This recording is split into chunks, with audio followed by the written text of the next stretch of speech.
김영란의 책으로 보는 세상.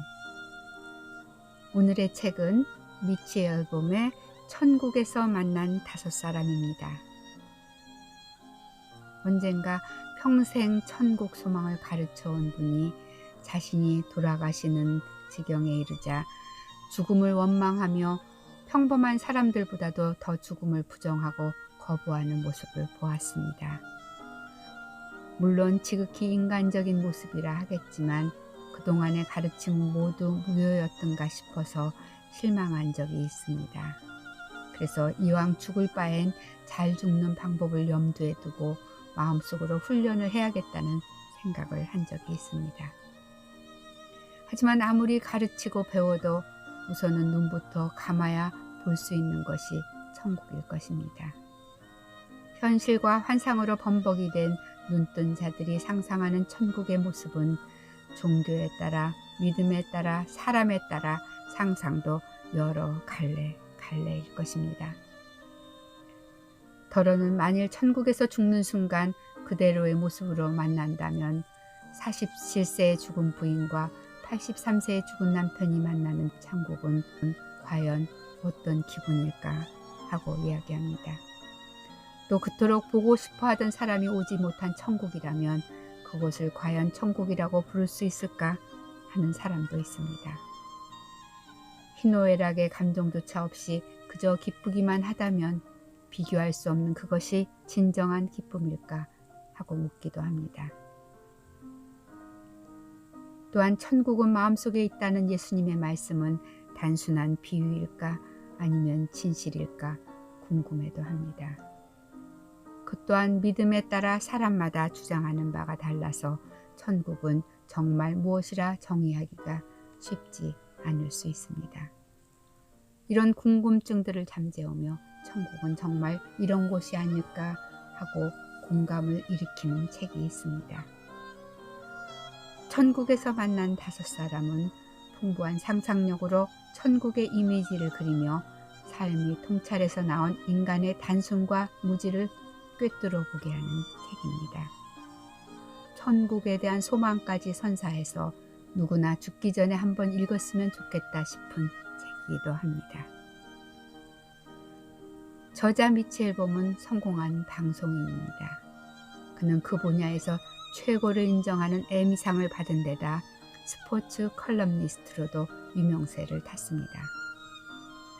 몸이 굳어가는 루게릭병에 걸린 스승과의 나눈 대화를 진지하게 기록한 자전적 에세이 모리와 함께한 화요일로 우리에게 이미 친숙해진 작가입니다. 잘 사는 것만큼 잘 죽는 법도 중요하다고 가르친 이 책은 미국에서 200주 연속 베스트셀러가 됐었고 한국에서도 독자들의 사랑을 받고 있습니다. 모리와의 대화 이후 7년 만에 입을 연 작가는 모리의 영향을 받아서인지 다시 삶과 죽음을 다루는 천국에서 만난 5사람을 내놓았습니다. 자신의 삼촌을 모델로 한 이 작품 또한 75주 연속 베스트셀러가 됐었습니다. 천국과 죽음에 대한 관심도를 실감하게 하면서 죽음은 또 다른 시작이라는 확신을 가진 작가는 에디의 죽음으로 우리를 초대합니다. 인연, 희생, 용서, 사랑, 화해라는 이렇게 5개의 장으로 펼쳐진 천국의 문을 누구나 들여다볼 수 있도록 활짝 열어놓았습니다. 책으로 들어가 보겠습니다. 오늘은 에디의 83세 생일입니다. 바닷가 루비 가든이라는 놀이공원에서 평생 놀이기구 정비공으로 살고 있는 그는 전쟁에서 다친 다리 때문에 자신은 보잘것없고 무가치하다고 여기는 사람입니다. 하필이면 그의 생일날 사고가 생겨서 에디는 놀이기구가 떨어지려는 순간에 그 밑에 있던 소녀를 밀어내고 죽게 됩니다. 천국으로 가게 된 그는 알게 모르게 지상에서 인연을 맺었던 5사람을 그곳에서 만나게 됩니다. 에디가 처음으로 만난 사람은 5살이었던 에디가 차도로 굴러간 자신의 공을 잡으려고 뛰어갔을 때 있던 사람입니다. 그때 그는 에디를 구하려고 하다가 심장마비로 죽었습니다. 자신이 전혀 알지 못하던 사람이 자신 때문에 죽은 것입니다. 그 다음에 만난 사람은 전쟁에서 에디에게 부상을 입혔던 상사입니다. 그 상사 때문에 에디는 정비공으로 살게 됐다고 평생 그를 원망하고 살았습니다. 그러나 그가 본 그의 모습은 달랐습니다. 상사가 자신의 목숨을 희생해서 부대원 전체를 살리느라 자신도 죽게 됐다는 사실을 에디는 천국에서 보게 된 것입니다.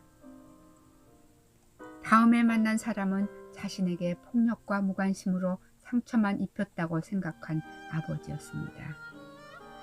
자신이 그렇게 미워했던 아버지가 실은 타인을 위해 희생하며 살다간 훌륭한 사람이었습니다.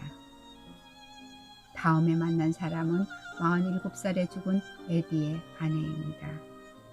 아내는 마음속에 추억으로 남아있는 사랑은 사랑이 아니었느냐고 묻습니다.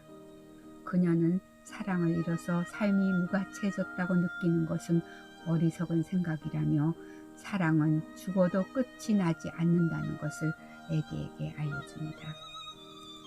마지막으로 만난 사람은 에디가 전쟁 중에 탈출할 때 자신이 불지른 곳에 있던 필리핀 소녀였습니다. 그 자리에서 까맣게 그을려 타 죽은 소녀를 만나자 에디는 참회의 눈물을 흘리며 소녀를 물로 깨끗이 씻어줍니다. 소녀가 3살이 돋고 다시 사는 것을 본 에디는 자신이 평생 지녔던 죄책감도 함께 씻게 됩니다. 천국은 눈물로 뉘우치며 자신의 참모습을 찾게 되는 곳이었습니다. 작가는 천국이란 지상의 삶을 이해하기 위한 곳이라고 합니다. 그리고 그간의 삶을 회개하고 위안을 받을 수 없다면 천국은 무의미하다고 합니다. 세상에 우연한 일은 없으며 타인이란 미처 만나지 못한 우리의 한 가족이라는 사실을 배우는 곳이 바로 천국이라는 것입니다. 이해할 수 없는 일들이 이해되고 과거와 화해하며 죄책감이 없는 평안한 곳이 천국이라는 말이 다가옵니다. 삶은 불공평하고 온 순서대로 가지 않습니다. 그리고 죽음 또한 불공평합니다. 하지만 부와 명예, 권력과는 무관하게 어제들과의 화해를 소중히 다루는 에디의 천국은 공평했습니다. 미래를 열어서 과거로 돌아가는 여행을 통해서 현재를 살피게 해준 5사람. 그들이 내미는 천국 열쇠를 받아봅니다. 나를 지키기 위해 주렁주렁 매달고 다니는 열쇠꾸러기. 행여 잃어버릴까 전전긍긍하며 꼭 쥐고 다니는 열쇠고리에 천국 열쇠 하나를 더 꽂기로 합니다. 살다 보면 슬그머니 사라질지도 모르는 잊기 쉬운 열쇠지만 천국에서 만날 나의 5사람을 상상하게 해주는 열쇠이기도 합니다. 내 인생에서 영향을 주고받은 알게 모르게 인연을 맺었던 5사람은 누구일까? 에디는 한 청년이 떨어뜨린 무심한 열쇠가 낀 놀이기구가 추락하는 바람에 그 아래에 있다가 죽었습니다. 생각지 못한 곳에 천국이 있었듯 삶 어딘가에 끼어 있을지 모를 죽음의 열쇠도 함께 생각해 봅니다. 죽음은 이상하게도 사색할수록 긍정적으로 받아들여지는 특징이 있고 그만큼 삶도 절실하고 적극적으로 받아들이게 됩니다. 자신의 과거와 화해하고 싶거나 삶의 진정한 비밀을 찾고 싶다면 에디가 인도하는 천국 여행권을 소개하고 싶습니다. 보는 것이 다가 아니라는 사실과 함께 마음속에 조용히 내려앉는 천국의 밑그림을 희미하게나마 보게 될 것이라고 생각합니다.